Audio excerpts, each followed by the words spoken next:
말씀에 이 제목으로 하나님 말씀 전하겠습니다. 이스라엘이 블레셋의 억압을 받은 지 40년이 지났습니다. 이 40년은 사사기에서 이스라엘이 이방인의 억압을 받은 기간 중 가장 오랜 기간이라고 했습니다. 애굽을 나온 이래 가장 긴 시간 억압을 받고 있었어요. 때문에 이스라엘은 하나님께 기도할 힘조차 남아있지 않을 만큼 무기력해졌습니다. 그때 하나님께서는 그런 이스라엘을 구원하시기 위해 삼손을 이스라엘의 마지막 사사로 택하셨습니다. 본래 삼손의 어머니는 임신이 불가능한 여인이었습니다. 그런데 하나님께서 그녀의 태를 열어주심으로 아들을 잉태하여 삼손을 낳았습니다. 그리고 하나님은 그 어머니 태에서부터 삼손을 나실인으로 택하셨고 그의 머리에 삭도를 대지 말고 포도주와 독주를 금하고 그 어떤 부정한 것도 먹지 말라고 하셨습니다. 하나님은 삼손이 자라가자 그를 축복하셨고 여호와의 영이 삼손을 움직이기 시작하셨습니다. 그리고 오늘의 본문이 이렇게 이어집니다. 본문 1절로 2절입니다. 삼손이 딥나에 내려가서 블레셋 사람의 딸들 중에서 한 여자를 보고 올라와서 부모에게 이르되 그를 맞이하여 내 아내로 삼게 하소서. 가장 어두운 때를 맞고 있던 이스라엘에 가장 위대한 영웅이 등장할 타이밍이 분명했습니다. 삼손을 소개하고 있는 사사기도 수태고지, 나실인의 선택, 하나님의 축복, 여호와의 영으로 이어지면서 이스라엘을 구할 위대한 영웅의 등장을 예고하는 듯합니다. 하지만 삼손의 첫 등장은 이 같은 기대를 여지없이 무너뜨리고 있습니다. 이스라엘의 마지막 사사였던 그는 흠이 가장 많은 사사로서의 모습을 드러내고 있습니다. 딥나로 내려간 삼손이 블레셋 사람의 딸을 보고는 첫눈에 반했는지 그 여인과 결혼하겠다고 한 거예요. 블레셋 사람의 딸들 중에서 한 여자를 보고 삼손이 블레셋 사람의 딸들 중 한 사람을 보았습니다. 그리고 자기 눈에 보기 좋은 대로 행합니다. 그는 블레셋으로부터 이스라엘을 구할 사사로 택함을 받았습니다. 그는 블레셋과 전쟁을 해야 하는 사사였어요. 그런데 블레셋 여인을 아내로 삼으려고 합니다. 왜? 자기 눈에 보기 좋았기 때문입니다. 삼손은 자기 눈에 보기 좋으면 아무리 블레셋 여인이라고 해도 아내로 삼겠다는 욕망에 사로잡혀 있었던 거예요. 블레셋이 얼마나 이스라엘을 괴롭혔습니까? 장장 40년이에요. 그 학대와 억압이 얼마나 심했으면 이스라엘이 하나님께 부르짖을 힘조차 남아있지 않았습니다. 그런데도 삼손은 블레셋 여인을 아내로 삼고자 합니다. 사사의 직분도 있고 나실인의 신분도 망각한 채 그저 자기 눈에 보기 좋은 대로만 행하는 욕망의 눈먼 삼손이었어요. 우리는 하나님께서 거룩하게 구별하신 성도로서 이 시대의 나실인이라고 했습니다. 그래서 아무거나 보아서는 안 됩니다. 더럽고 추잡한 것도 보지 말아야 하고 우리의 욕망을 부추기는 것도 보지 말아야 합니다. 혹 보았더라면 우리 눈에 보기 좋은 대로 행해서는 결코 안 됩니다. 차라리 눈을 감으십시오. 예수님이 말씀하신 것처럼 한쪽 눈이 범죄하면 차라리 그 눈을 빼어버리는 심정으로 두 번 다시 보지 말아야 합니다. 음란한 영상, 추잡한 것들, 그것이 이 세상에 넘치고 있습니다. 그리스도인들은 그 더러운 것에 눈을 감고 보지 말아야 합니다. 그리고 하나님이 보시기에 좋은 대로 행해야 합니다. 우리 눈에 보기 좋은 것을 택하는 것이 아니라 하나님이 보시기에 좋은 것, 그것을 우리가 택할 수 있어야 합니다. 우리 눈에는 넓고 편안하고 대로가 좋아 보일 때가 있습니다. 그런데 하나님 보시기에 좁은 길이 좋다면 그 길이 비록 협착하고 사람들이 많이 찾지 않아도 우리는 좁은 길로 가야 합니다. 하나님 보시기에 좋은 대로 행하는 것, 그것이 나시린이 살아가는 대원칙입니다. 저는 우리 좋은시학교의 성도들이 그 원칙을 지키며 살아가기 바랍니다. 하나님 보시기에 좋은 대로 행하는 이 시대의 진정한 나시린이 되기를 간절히 소망합니다. 삼손은 자기 눈에 보기 좋은 대로 블레셋 여인을 아내로 삼고자 했습니다. 그런데 그는 무례하기까지 했어요. 우리말 성경은 삼손이 내 아내로 삼게 하소서라고 하며 부모에게 예를 갖춰 간청하는 것처럼 보입니다. 하지만 히브리어 원문의 문장은 명령형이었어요. 그래서 원문의 의미를 살려서 해석을 하면 지금 당장 블레셋 여인을 내 아내로 삼게 하라 라고 명령했어요. 블레셋 여인을 내 아내로 삼게 하라. 부모에게 강요하고 명령하는 아주 무례한 태도입니다. 한마디로 싸가지가 없는 삼손이었어요. 부모에게. 부모는 어찌하여 할례 받지 아니한 블레셋 사람을 아내로 맞으려고 하느냐 라면서 삼손을 말려봅니다. 하지만 소용이 없었어요. 이스라엘 백성은 할례 받지 않은 이방인과 혼인할 수 없었습니다. 그것이 하나님께서 정하신 법이에요. 모세에게 가르쳐 주신 율법의 말씀입니다. 하지만 삼손은 하나님의 법마저도 어기면서 블레셋 여인과 혼인하려고 합니다. 욕망에 눈먼 삼손은 부모도 보이지 않았고 하나님도 보이지 않습니다. 그저 자기가 보고 싶은 것만을 보고 자기 눈에 보기 좋을 대로만 행합니다. 그때 하나님께서 그의 사사로서의 신분을 상기시켜 주십니다. 본문 4절입니다. 그때 블레셋 사람이 이스라엘을 다스린 까닭에 삼손이 틈을 타서 블레셋 사람을 치려 함이었으나, 이 본문은 삼손이 지금 이렇게 생각한다는 뜻이 아닙니다. 즉 삼손이 마치 블레셋을 치기 위해 그 틈을 얻으려고 블레셋 여인을 아내로 삼으려고 했다는 뜻이 아니에요. 이 본문은 그 내용이 흐름상 대단히 부자연스럽고 생뚱맞습니다. 그런데 이것은 하나님께서 이 시점에 삼손이 누구이고 그가 무엇을 행해야 하는지 사사기의 저자를 통해 우리에게 알려주고 계시는 거예요. 즉 삼손은 틈을 타서 기회를 얻어서 이스라엘을 다스리고 있는 블레셋을 쳐야 하는 사사라는 것입니다. 한가롭게 블레셋 여인을 아내로 맞을 때가 아니라는 말씀이에요. 하지만 삼손은 기어코 블레셋 여인과 혼인하기 위해 부모를 대동하고 딥나로 내려갑니다. 딥나의 한 포도원에 이르렀을 때 젊은 사자가 삼손을 보고 으르렁거리며 소리를 질러요. 겁도 없이. 본문 6절입니다.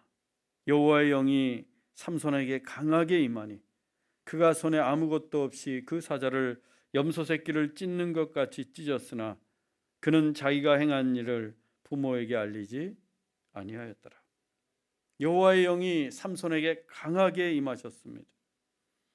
우리말 강하게 임하니라는 구절은 본래 갑자기 내려치다는 뜻이에요. 갑자기 내려치다. 여호와의 영이 누구도 예상치 못한 때에 갑자기 내려치듯 삼손에게 임하신 것입니다. 오순절날 마가의 다락방에 성령이 임하셨을 때에도 마찬가지였어요. 호련히 하늘로부터 급하고 강한 바람 같은 소리로 임하셨습니다. 그때도 성령이 하늘로부터 갑자기 내려치듯이 급하게 임하셨어요. 이것은 성령의 임재가 하나님의 강력한 역사임을 보여주는 것입니다. 하나님께서는 삼손이 사사라는 직분을 망각하고 자기 눈에 보기 좋은 대로 행하자 삼손의 삶에 개입하기 시작하십니다.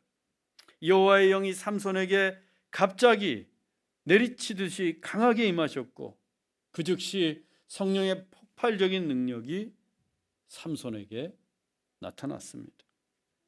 그는 손에 아무것도 없는 맨손이었음에도 불구하고 마치 염소 새끼를 찢듯이 사자를 찢어버리는 엄청난 괴력을 발휘한 것입니다.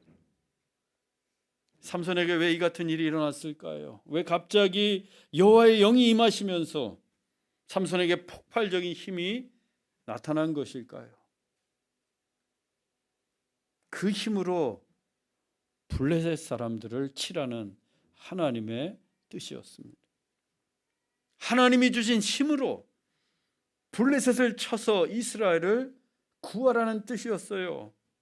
즉 삼손이 블레셋을 치려고 한다면 여호와의 영이 어느 때고 갑자기라도 임해서 강력한 힘이 나타날 것이라는 하나님의 사인이었습니다. 여러분, 우리가 하나님이 주신 사명을 감당하고자 한다면 성령님은 언제라도 갑자기 내려치듯이 우리에게 임하십니다. 우리가 맨손이어도 빈손이어도 우리는 부족해도 성령님의 능력이 강하게 나타납니다. 그래서 중요한 게 사명에 헌신하는 거예요. 그때 성령의 역사가 우리의 사역 가운데도 나타나는 것입니다. 하지만 삼손은 여호와의 영이 강하게 임하셨지만 하나님의 뜻을 깨닫지 못했습니다. 그리고 사자를 찢은 일도 부모에게 알리지 않았어요. 왜 알리지 않았을까요? 얼마나 자랑스러워요. 사자를 찢었는데. 나시린의 규례 때문이었습니다. 나시린은 우연이라도 죽은 사체를 만지면 자기 몸이 더럽혀지는 것으로 간주했어요.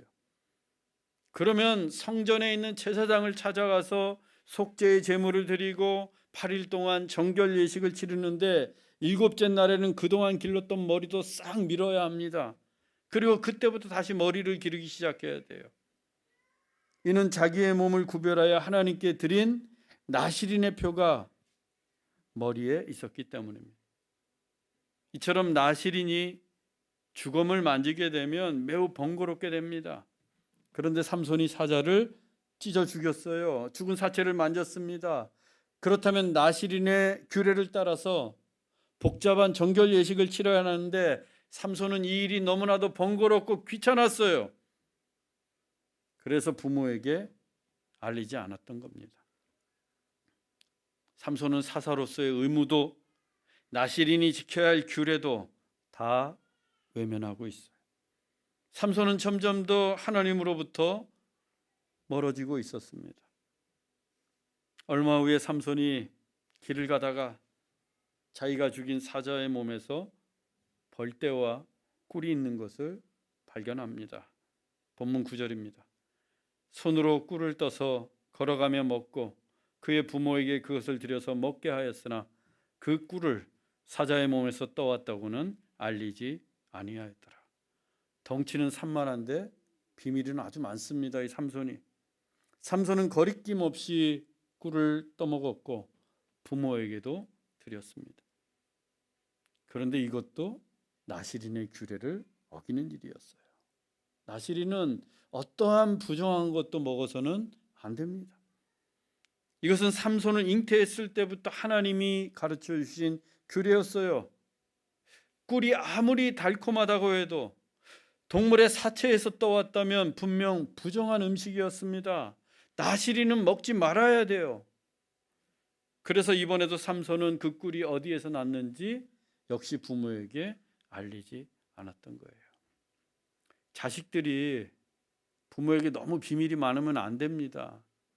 비밀이 많다는 것, 그것은 내가 꺼리끼는 게 있다는 거예요. 우리가 하나님에게 비밀이 너무 많으면 안 돼요. 하나님께 감추는 게 있으면 안 됩니다. 다 고할 수 있어야 돼요. 지금까지 내용을 보면 삼손은 자기 자신이 나실인이라는 것을 분명하게 인식하고 있습니다. 또 이스라엘의 사사라는 것도 알고 있어요. 그런데 그 신분을 가볍게 여기고 있습니다. 신분에 걸맞게 행하고 신분에 걸맞게 살아야 하는데 제멋대로 행합니다.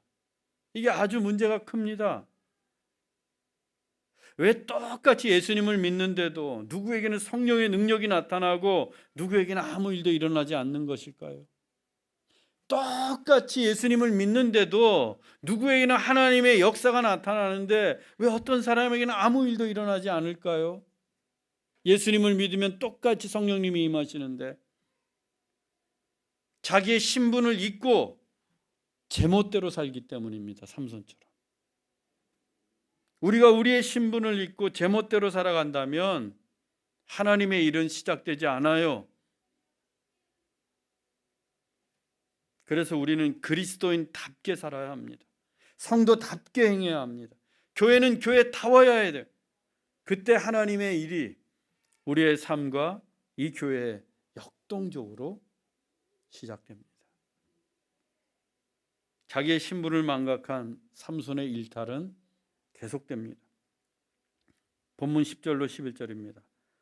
삼손이 거기서 잔치를 베풀었으니 청년들은 이렇게 행하는 풍속이 있음이더라. 무리가 삼손을 보고 30명을 데려와서 친구를 삼아 그와 함께하게 한지라. 삼손이 딥나로 내려가 혼인잔치를 베풀었습니다. 그것도 블레셋 청년들의 풍습을 따라 잔치를 열었어요. 블레셋으로부터 이스라엘을 구할 사사가 블레셋의 풍습을 따릅니다. 그야말로 엉망진창이에요. 게다가 우리말 잔치로 번역된 히브리 단어는 음주를 곁들인 잔치를 뜻합니다. 음주를 곁들인 잔치. 이스라엘의 혼인잔치만 해도 포도주가 떨어지는 법이 없어요. 그런데 블레셋의 혼인잔치는 어떠했을까요? 포도주뿐만 아니라 독주도 가득했을 겁니다. 더욱이 삼손은 혼인잔치에서 만난 블레셋 사람 30명과 친구까지 되었어요. 삼손이 벌인 혼인잔치가 어떠했을지 가히 상상이 갑니다. 그 30명의 블레셋 사람들과 벌이는 잔치는 음주가 난무하고 쾌락과 욕망이 판을 쳤을 것이 불을 보듯 뻔합니다. 이로써 삼손은 나실인이 지켜야 할 금주의 규례까지도 어겼습니다. 나실인은 포도주와 독주를 마시지 말아야 합니다. 그런데 삼손은 스스로 술판을 벌여서 먹고 마시고 있습니다. 그것도 이방인들과 함께. 뭐 이런 사람이 다 있습니까? 본래 설교문에는 이런 놈이라고 썼어요. 이 같은 사람이 이스라엘의 사사라니, 나실인이라니 어이가 없습니다. 본문을 대하는 우리도 이렇게 실망이 큰데 삼손과 함께 술을 먹고 마시던 블레셋 사람들은 과연 그런 삼손을 좋아했을까요? 얼마나 속으로 비웃었겠습니까? 나실인이라면서, 나실인도 별거 아니냐 하면서. 실제로 그들은 나중에 수수께끼를 풀면서 삼손을 우습게 여기고 조롱합니다. 여러분, 우리가 그리스도인답게 살지 못하면 세상이 우리를 비웃어요. 우리가 세상과 똑같은 모습으로 살아간다면, 세상 사람들처럼 똑같이 술 마시고 세상 사람들처럼 똑같이 욕심을 부리고 세상 사람들처럼 똑같이 욕망을 따라 살아간다면 세상 사람들이 자기들과 똑같다고 박수를 보내는 것이 아니라 오히려 손가락질합니다. 그리스도인답지 못하다고, 교회답지 못하다고. 그걸 우리만 몰라요. 나만 몰라. 그리스도인은 언제 어디서나 진실하고 정직하고 구별된 삶을 살아야 합니다. 교회는 욕망을 따르는 것이 아니라 언제나 진리를 쫓아야 하고 이 세상과는 분명히 달라야 합니다. 그때에만 우리가 전하는 복음이 세상에서 힘을 얻고 능력을 발휘할 수 있는 거예요. 우리가 세상과 똑같은데 우리가 예수님을 전하면 그 사람들이 듣겠어요? 믿겠어요? 똑같은데, 다를 바가 없는데 우리가 세상과 구별된 거룩한 그리스도인으로 살 때 우리가 전하는 복음의 능력이 나타나는 거예요. 삼손이 잔치 중에 베옷 30벌과 겉옷 30벌을 걸고 수수께끼 내기를 합니다. 이건 거의 도박 수준이에요. 본문 14절입니다. 삼손이 그들에게 이르되 먹는 자에게서 먹는 것이 나오고 강한 자에게서 단 것이 나왔느니라 아니라 그들이 사흘이 되도록 수수께끼를 풀지 못하였더라. 먹는 자에게서 먹는 것이 나오고, 무슨 말이에요? 다른 짐승을 잡아 먹는 자에게서 먹는 것, 꿀이 나왔다는 겁니다. 또 강한 자에게서 단 것이 나왔습니다. 강한 사자에게서 단 꿀이 나왔다. 똑같은 내용의 수수께끼였습니다. 이 수수께끼는 삼손이 사자를 죽이고 꿀을 떠먹었던 경험에서 비롯된 거예요. 그리고 삼손은 이 사실을 부모에게도 알리지 않았습니다. 삼손 외에는 아무도 몰라요. 그래서 블레셋 사람들이 사흘이 되도록 수수께끼를 풀지 못합니다. 혼인잔치가 7일 동안 계속됐는데 그 잔치가 끝나면 베옷 30벌, 겉옷 30벌은 삼손의 차지가 됩니다. 당시에 옷 60벌의 가치는 상당했어요. 우리는 집에 가면 옷장에 옷이 수두룩하죠. 그런데 이 시대에는 옷 한 벌만 입고 사는 사람들이 대다수였어요. 겉옷 한 벌. 밤에는 그 겉옷을 또 이불처럼 덮고 잤습니다. 그래서 당시에 이 겉옷의 가치를 오늘날의 가치로 환산하면 자동차 한 대 값이었어요, 여러분. 그러니 얼마나 큰 내기입니까? 도박 수준이에요. 자동차 60대를 걸고 수수께끼 내기를 했습니다. 그런데 그 내기에서 삼손이 이겼어요. 그러니 얼마나 옷을 주는 게 아까웠겠습니까? 블레셋 사람들이 그래서 삼손의 아내를 겁박합니다. 수수께끼의 답을 알아오지 않으면 내가 너와 네 아버지의 집을 불사르겠다. 이건 불살라 죽이겠다는 협박이었어요. 그러자 삼손의 아내가 울며 불며 삼손에게 매달립니다. 혼인잔치 내내 울어요. 행복해야 할 혼인잔치가 울음바다로 변했습니다. 결국 삼손이 7일째 되는 날 아내에게 수수께끼 답을 알려줍니다. 하루만 더 버티지. 아내는 즉시 블레셋 사람들에게 알려주었어요. 블레셋 사람들이 삼손을 찾아와 답을 말합니다. 본문 18절입니다. 무엇이 꿀보다 달겠으며 무엇이 사자보다 강하겠느냐. 블레셋 사람들은 삼손이 낸 수수께끼의 답이 꿀과 사자라고 정답을 맞춥니다. 그런데 이 표현 무엇이 꿀보다 달겠으며 무엇이 사자보다 강하겠느냐, 이 수사법은 상대방을 비아냥거리고 우습게 여기는 말투였습니다. 그것도 수수께끼라고 냈냐? 이걸 모르는 사람이 어디 있니? 내 수준이 그것밖에 안 되니? 그와 같은 의미로 삼손을 조롱하는 표현이었어요. 나실인의 삶을 살지 못하고 음주를 즐기고 부정한 것을 탐하며 이스라엘의 사서로서 블레셋 사람들과 친구가 된 삼손을 지금 블레셋 사람들이 비웃고 있습니다. 거듭 말씀을 드리지만 이 세상에서 우리가 성도답게 살지 못하면 세상은 우리를 비웃어요. 동정하지 않습니다. 그리스도인답지 못하다고 조롱합니다. 그러면 이 세상은 아무것도 달라지지 않습니다. 우리가 전하는 복음도 신뢰하지 않고 우리가 세상과 다를 바가 없는데 지금 블레셋이 그렇고 삼손이 그렇습니다. 세상은 아무것도 달라지지 않았고 삼손만 웃음거리가 되었어요. 이에 삼손이 화가 치밀어 올랐습니다. 블레셋 사람들이 자기 아내를 겁박해서 답을 알아냈다고 생각했어요. 그때였습니다.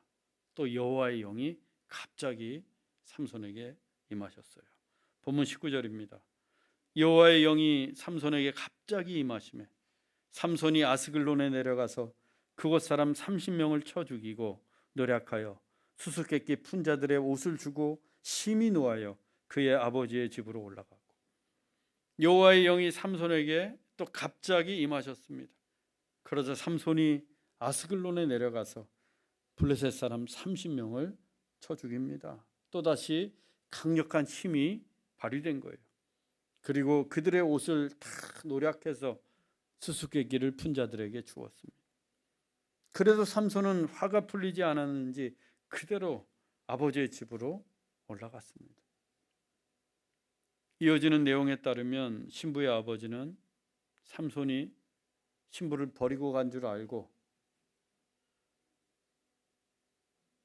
그 자기 딸을 그때 왔던 30명 중 한 사람에게 줍니다.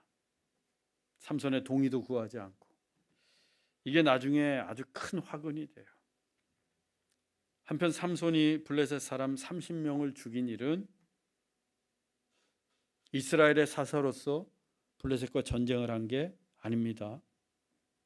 자기 화를 이기지 못하고 화풀이한 거예요. 여호와의 영이 임하셔서 강한 힘을 갖게 된 삼손이었지만 분풀이로 싸움을 했습니다. 사사로서 행할 거룩한 전쟁을 사사로운 분풀이가 되었어요. 그런데 이 일이 삼손과 블레셋 사이를 갈라놓는 계기가 됩니다. 블레셋 사람들과 친구까지 되었던 삼손이었어요. 그런데 그 사이가 틀어져요. 그 배후에 누가 계신 거예요? 하나님이 계신 겁니다. 하나님은 이 삼손이 이스라엘을 구할 사사임을 계속해서 깨우쳐주고 계신 거예요. 그래서 비록 삼손이 분풀이로 시작한 싸움이었지만 하나님께서는 그 싸움을 이스라엘과 블레셋과의 전쟁으로 바꾸십니다. 생각해 보세요. 어떻게 삼손이 블레셋 사람 30명을 죽일 수 있었어요? 여호와의 영이 임하셨기 때문입니다. 사자를 죽였을 때도 마찬가지예요.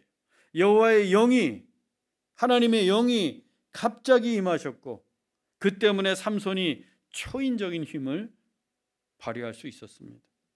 즉 그때부터 삼손이 블레셋 여인에게 눈을 멀었을 때부터 하나님께서는 이 일을 계획하고 계셨던 거예요. 지난 금요 찬양 예배 때도 말씀드렸지만 여러분, 하나님의 뜻과 계획은 바뀌지 않습니다. 삼손을 통해 이스라엘을 구하시겠다는 하나님의 뜻에는 변함이 없어요.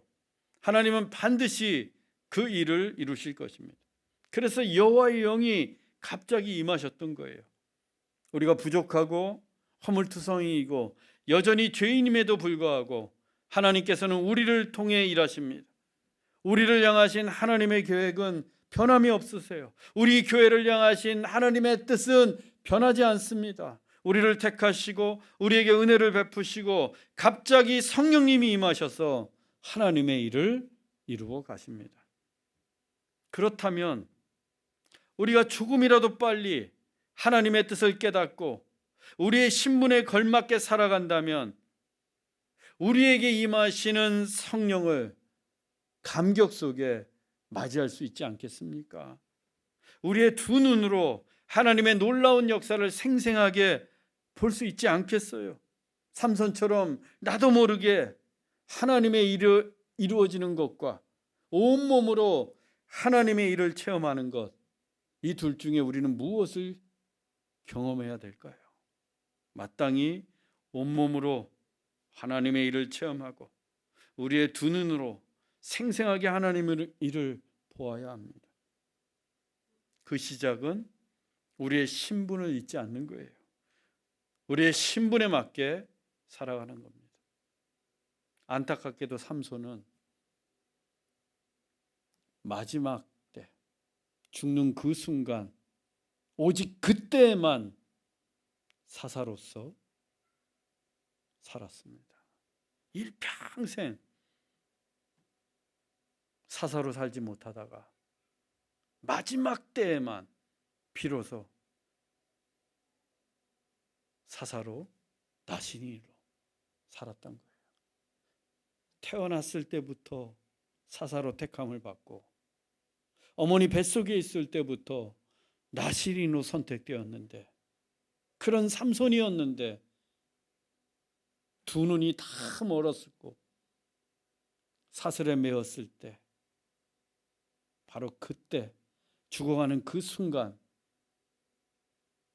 사사의 직분을 처음이자 마지막으로 감당했던 거예요. 얼마나 허망합니까? 사랑하는 형제자매 여러분, 이 시대에 나실인답게, 거룩한 성도답게, 그리고 좋은 씨앗 교회 교인답게 살아가십시다. 우리의 신분을 늘 기억하고 그 사명에 충성을 다하십시다. 그래서 성령의 임재와 하나님의 역사를 날마다 온몸으로 체험하는 우리 모두가 되기를 주 예수 그리스도의 이름으로 축원합니다. 기도하겠습니다. 사랑의 하나님, 그동안 우리의 신분을 잊은 채 내 눈에 보기 좋은 대로 행하며 살았습니다. 우리의 어리석음을 용서해 주옵소서. 이제부터는 하나님이 보시기에 좋은 인생을 살게 하시고, 하나님이 주신 신분을 잊지 않고 온 마음을 다해, 온 힘을 다해 충성을 다하며 살게 하옵소서. 그래서 날마다 성령의 임재를 체험하고 우리를 통해 일하시는 하나님의 역사를 온몸으로 경험하게 하옵소서. 길이요 진리요 생명이신 예수 그리스도의 이름으로 기도하옵나이다. 아멘.